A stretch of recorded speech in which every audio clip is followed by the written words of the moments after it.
Hello friends, welcome to the Smart Assistant channel. In today's tutorial, we will learn how to stop being added by everyone to groups on Instagram. If you're tired of constantly being added to different groups and want to take control of your Instagram experience, follow our steps to limit who can add you to groups. Stay until the end and follow these simple steps. If you're ready, let's get started. First, go to your profile in the Instagram app.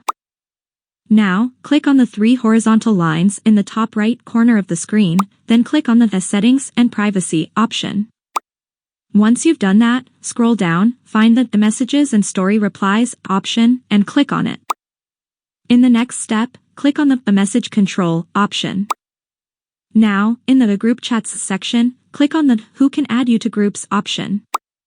You can now see that the Everyone on Instagram option is enabled, meaning anyone on Instagram can add me to any group, regardless of whether I follow them or not. So, it's necessary to enable the Only People You Follow on Instagram option, which means that only people we follow on Instagram can add us to groups. People we don't follow won't be able to do so anymore. Great!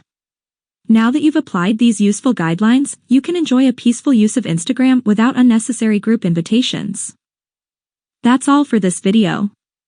Like the video, share it if you enjoyed it, and subscribe to the channel. Until the next video, big greetings.